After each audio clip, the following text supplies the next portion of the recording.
Think about what you looked at today. Of all the images, sounds, and interactions that passed by you, how many did you actually register? And how many simply washed over you without a trace? The closing verses of Sūrat al-Mulk point directly to this problem of human awareness. The text identifies 3 specific, continuous gifts you are given to navigate the world: your hearing, your sight, and your deep, innermost heart, the afida. Classical teachers and modern neuroscientists both recognize these faculties as an increasingly complex hierarchy. Your ears sit at the outer edge, passively receiving signals. Your eyes are more active, discriminating and filtering the physical world. But the deep heart, the prefrontal cortex and limbic system, is where those sensory streams merge to form meaning and connect data to action. Yet the verse follows the list of these 3 faculties with a quiet observation: you give very little thanks. The raw data keeps flowing in, but the processing center goes dark. The capacity to understand is present, but the choice to use it is rare. Psychologists call this default state inattentional blindness. To conserve resources for novel threats, the brain actively filters out the stable, constant features of our environment. The gifts that are always present, the ability to hear, to see, to reason, become background noise that we ignore. We are biologically wired to overlook the things keeping us alive. By automatically filtering out these everyday faculties of perception, we blind ourselves to our continuous reliance on the one who provided them. Moving outward from the human body, the text points to our placement in the physical world. Verse 24 states that God scattered us, distributing every soul into a specific body, a specific time, and a specific geography. This placement mirrors a fundamental law of the physical universe. In physics, entropy describes how complex systems naturally disperse over time. The Quran uses the word dara'akum, a term for sowing seeds, to describe our distribution across the earth.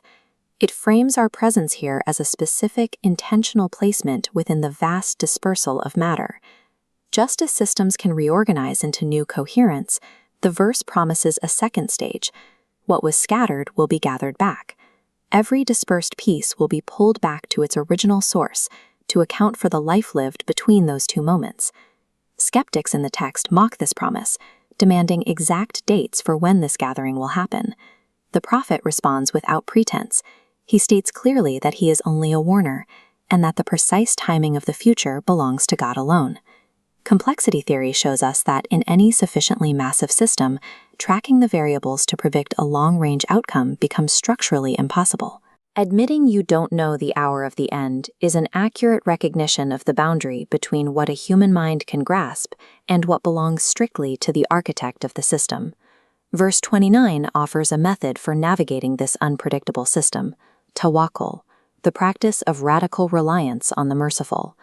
This is the active, deliberate process of testing a foundation to ensure it holds, and then placing your entire dead weight onto it. You do not stop working or planning, but your core rests on a base that does not shift. Modern research into the neuroscience of uncertainty confirms this dynamic. The human mind's threat response system is not calmed by removing all uncertainty, but by the presence of a trusted attachment figure. When the nervous system registers a secure, unbreakable connection, the panic stops. True peace comes from realizing the structure holding our weight is not of our own making. The final verses present an image of absolute deprivation. They describe a phenomenon called gauran, water sinking so deep into the earth that no rope can reach it, and no well can touch it. Most of the Earth's liquid fresh water is stored exactly like this, trapped deep underground in ancient aquifers. We extract this groundwater at a rate that far exceeds natural replenishment, draining sources that took thousands of years to accumulate. The text drops a final, unanswerable challenge. If your water were to sink away deep into the earth, who would bring it back? The silence that follows this question is the point. The Sūra opened with a sovereign hand holding the entire cosmos. It closes by reminding you that this same hand holds the water you need to survive today. The withdrawal of that water is the withdrawal of life itself. For the next 7 evenings, before you sleep, actively use your hearing, your sight, and your deep understanding. Recall one good thing you heard, one beautiful thing you saw, and one true thing you understood that day. Hold them in your mind and acknowledge that you did not earn them. The most ordinary tools of perception are also the most extraordinary.